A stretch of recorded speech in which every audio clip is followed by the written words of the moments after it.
దేవుని యొక్క దీవెనలు పొందాలంటే, యేసయ్య ఆశీర్వాదాలు పొందాలంటే యేసయ్య మాట.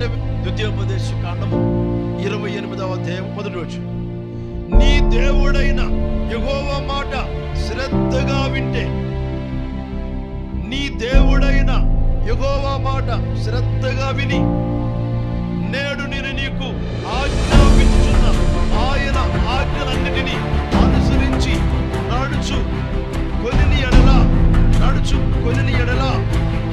నీ దేవుడైన మాట యెహోవా భూమి మీదనున్న సమస్త జనుల కంటే నిన్ను హెచ్చించు.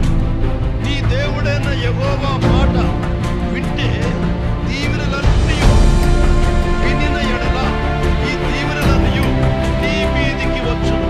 ఎలా దీవించబడుతుంది దేవుడి మాట వింటే?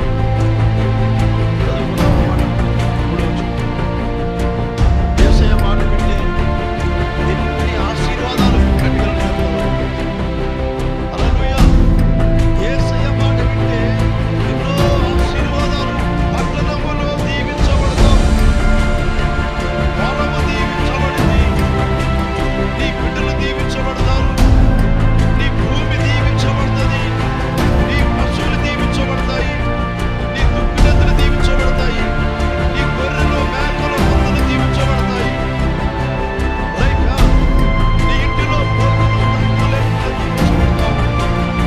నీవు లోపలికి వచ్చినప్పుడు దీవించబడతావు, బయటికి వెళ్ళినప్పుడు దీవించబడతావు. నీ మీద పడు శత్రువులను యెహోవా నీ ఎదుట లేకుండా వారిని గద్దించు.